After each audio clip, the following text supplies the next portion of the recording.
Os estúdios de São Paulo por lá. Fernando Nakagawa está acompanhando também as reações pelo mundo. Naka, boa tarde, bem-vindo. Nakagawa, estamos todos apreensivos, né? Falando aqui do que nos cabe, do nosso quintal, do que vai acontecer com o Brasil depois do anúncio do presidente Donald Trump.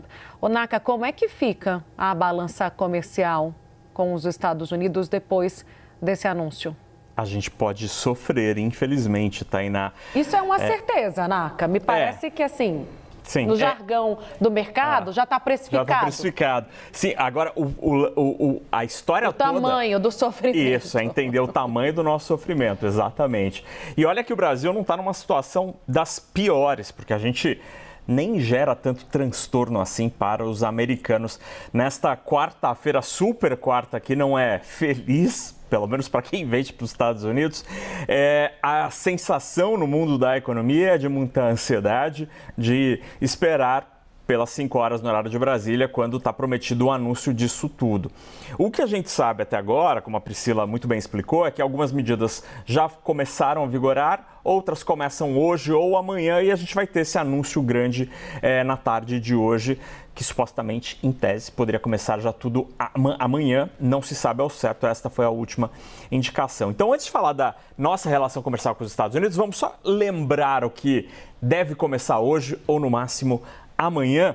A gente separou em uma telinha aqui as principais medidas que, em tese, começam hoje ou, no máximo, amanhã.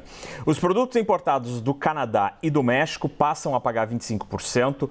Estava previsto para começar hoje. Ontem a Casa Branca deu uma indicação de que talvez possa adiar em um dia, começar tudo amanhã, enfim. É tudo meio bagunçado ainda. O governo Trump anuncia as tarifas recíprocas. Deve ser uma tarifa linear para os países, né? Cada país vai ter a sua ou um imposto único para todos os países, enfim, não se sabe, a cabeça insondável de Donald Trump. Dizem até que eles estão fechando tudo isso nos últimos minutos, isso vai ser anunciado a quente. Além disso, começa hoje também a tarifa de 25% sobre o petróleo venezuelano. Curiosamente, os Estados Unidos são um grande importador do petróleo venezuelano, e isso acaba atingindo eles mesmos, além de outros países que compram petróleo da Venezuela. E as tarifas também sobre os carros importados pelos americanos atingem especialmente o Japão e as montadoras na Europa, 25% a partir de hoje. Ontem à noite a Casa Branca disse que este imposto dos carros pode começar amanhã.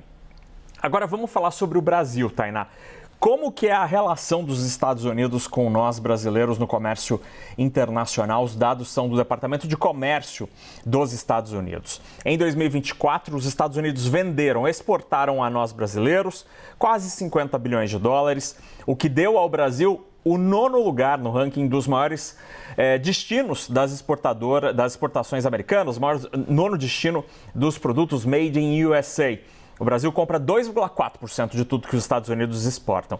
Já o que eles importam do Brasil somou 42 bilhões e 300 milhões de dólares. Portanto, tem uma diferença de 7 bilhões que é favorável a eles. Eles têm superávit.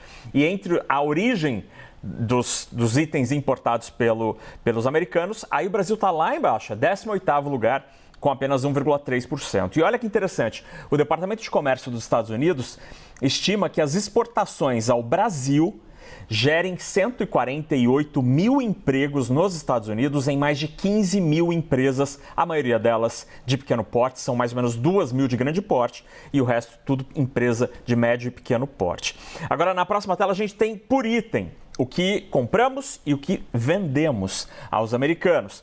Então, o Brasil vende aos Estados Unidos, dado do ano passado, foram mais de 6 bilhões e meio de dólares em óleo e gás, quase 5 bilhões em aço e ferro, mais de 2 bilhões em produtos de petróleo, aí já tem algum tipo de refino, 2 bilhões em frutas e sementes e 2 bilhões em papel e celulose. O que nós compramos, o Brasil compra dos Estados Unidos, ou se você preferir, o que os americanos exportam ao Brasil, são 10 bilhões de dólares em peças para a indústria aeroespacial. É basicamente para a Embraer. Os motores, boa parte deles vem dos Estados Unidos, as peças também, e são montadas aqui no Brasil. Depois aparece produtos de petróleo, porque a gente compra gasolina e diesel dos americanos, depois Depois tem químicos básicos, produtos farmacêuticos e medicamentos com quase 3 bilhões de dólares e mais óleo e gás com quase 3 bilhões de dólares. Esta é a corrente do comércio que, vale lembrar, para os americanos é superavitária, portanto, eles têm lucro nesta relação, o que não acontece com os chineses, com os sul-coreanos, com os europeus, com os japoneses, com um monte de país.